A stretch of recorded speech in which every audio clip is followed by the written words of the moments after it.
abusuya micha na misanso mo akwaba emra channel so hada so ye be media judge abusuya the minority leader Honorable Alexander Afenyo You abusuya ene ugbowram ewo ye parliament Alexander Echeni nsemu a se obehwe ama eye vetting akoso paade enye possible onhwe ema eye echese acting chief justice bafu money onhwe ema ye mveti eye papai ema papai emeye the chief justice of eye Ghana na busuya odesa nsemu ade atudwa no yentie response a chese yede ema no ewo eye parliament na se wi na se wadun chebia abusuafo ya bomode na ya kire ya hada so ebe media gh bomode aso be subscribe be like na wabo aso ahyema for pension no bi atie no anya bi atie yentie minority omo nsem omode atudwo mo chomo nsem anya de ombe pene ama ya vete eye acting chief justice bafu boni ne akwan a chese yede eye ye former chief justice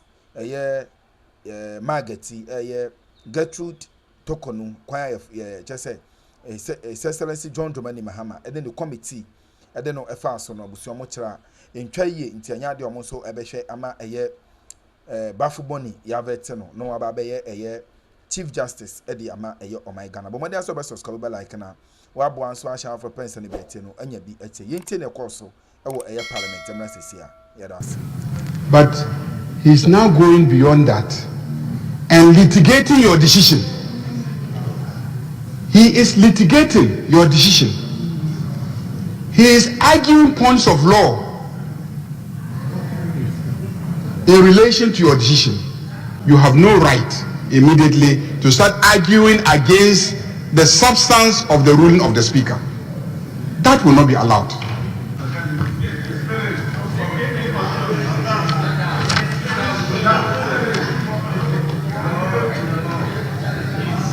Honorable members, Minority Leader, you want to have another bite? Respectfully, Mr. Speaker,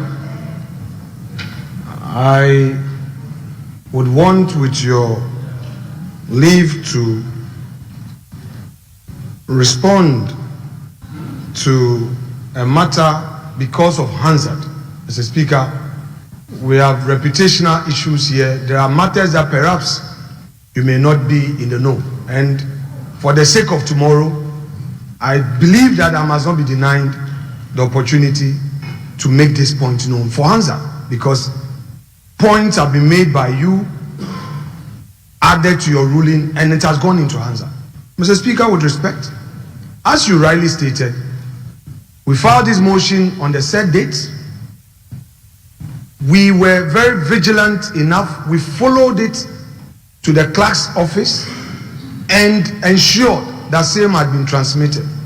Mr. Speaker, days passed. The clerk communicated to me that my motion cannot be traced. Mr. Speaker, yesterday I followed up again because I know that he who comes to equity must do equity and must be vigilant. Equity has never favored the indolent. So I didn't want to sleep on my rights. I followed up again at conclave and I asked the clerk to Parliament, has my motion had any decision so that the caucus can know what step to take in accordance with our rules? He then told me, Mr. Speaker, that you've asked him to now procure a copy of the motion from me because what was submitted could not be found. Mr. Speaker, this is truth and is indivisible. I then procured my copy because I kept a copy in my file. Then he later said he's sent for his copy because he also kept a copy. I didn't allow him alone to come. I worked with him all the way to your office to make sure that the copy had been duly submitted, which you duly received. Mr. Speaker, I did not receive any communication until 3, the time is here.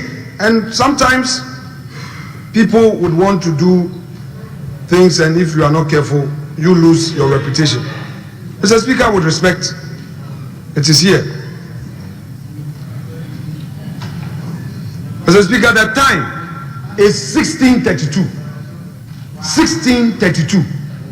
When that is 4:32, after we had raised the matter, it was now sent. Your minutes was sent to me via WhatsApp. Mr. Speaker, I am a student of this house. I won't do anything to embarrass myself. If I'm not sure, I won't do it. And I will not seek to embarrass you or embarrass my caucus. I don't want Hansa to record me as having acted in bad faith. Mr. Speaker, we filed this notice long ago. There is vetting on Monday. Vetting on Monday. We don't sit on Monday. What other time would we have as a caucus to air our views? Even now, your response has not been officially been communicated to us. We don't have it. Mr. Speaker, I will speak the truth on this matter, and I wouldn't want any impression to be created that I did something wrong. We don't have it. It is now that you have, Mr. Speaker, with respect, read out in public your reasoning. We will pick it. What time again do we have to file another process to air our views? But Mr. Speaker, this is Parliament. We will respect it. Mr. Speaker, we even attach our written submission. That was how transparent we were. We didn't just send a lame application. We attached a written submission with all the authorities, including the latest authority in this house, where the majority leader argued that Nana Boachi's process at the Supreme Court, which process was seeking some declaratory reliefs, should stop this house. And Mr. Speaker, the first deputy speaker, ruled in his favor, upholding his application. You may recall, Mr. Speaker, that I came to you with an appeal, and you admitted my appeal, and a motion for review was filed. Mr. Speaker, the motion for review is still here. This is the motion for review. It is in today's motion paper, order paper, motion 15. The pursuant to order 127 yes, of the standing orders. Just a minute. Oh, Mr. Speaker, if you want to come in. Normally, he can have his right to speak after me. Mr. Speaker, at this point of order, I don't have a problem. Mr. Speaker, I don't have a problem. I don't have a problem. He can speak.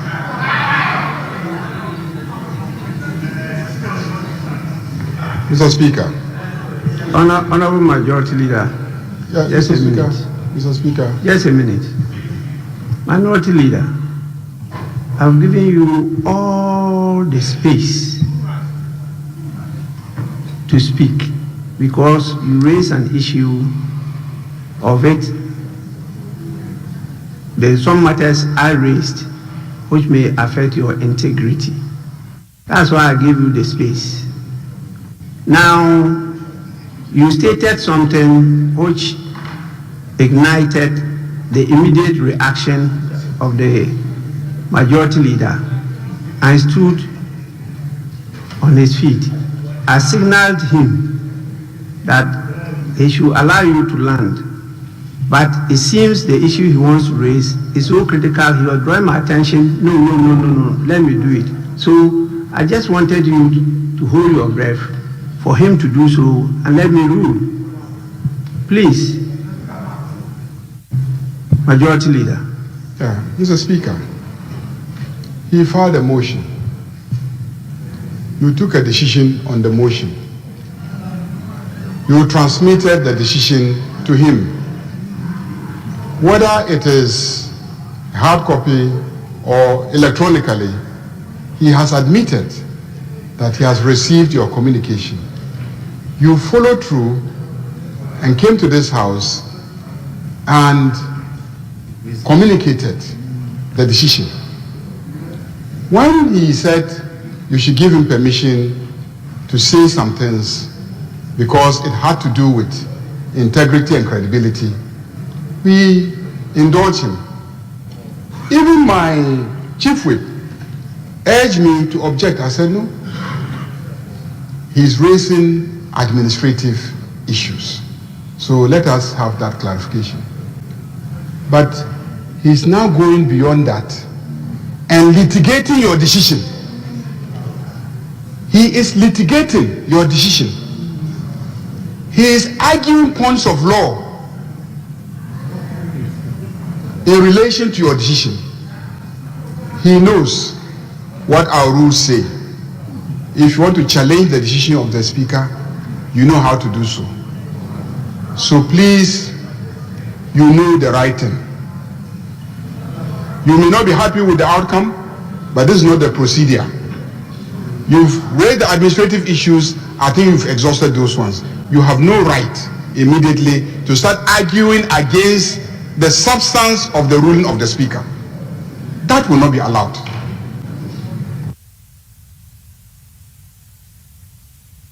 Yes, Minority Leader.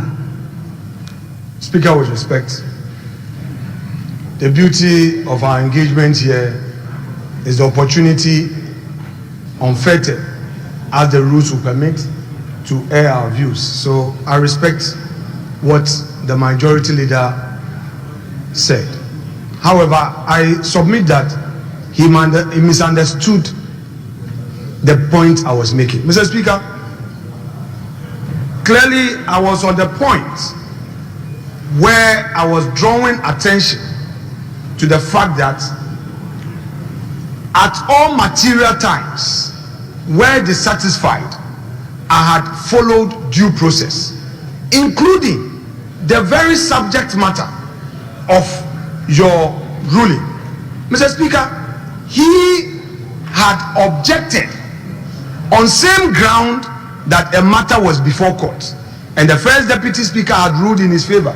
When I was dissatisfied, I filed an appeal before you, which you admitted, and that appeal has been pending since 5th of March. It is listed in today's order paper as motion 15, and quote, that pursuant to order 127 of the standing orders, the Right Honorable Speaker reviews the ruling of the first Deputy Speaker on the 5th of March, sustaining the preliminary objection raised by the Majority Leader, Mr. Mahama Yaraga, against moving the private member's motion listed as item 16 on page 6 of the order paper of Wednesday the 5th of March. Mr. Speaker, perhaps if the space had permitted for us to determine this review application, maybe the approach... Honorable Minority Leader, you are now going far beyond bounds. You know the tools of filibustering. Mr. Speaker, no. And the tool of playing to the gallery. I think this is what you are now employing, and I want to stop you at that. I don't want to go beyond that. But clearly, I allowed this to happen because you took responsibility for the motion and you personally came to me. But on the face of the motion, the sponsors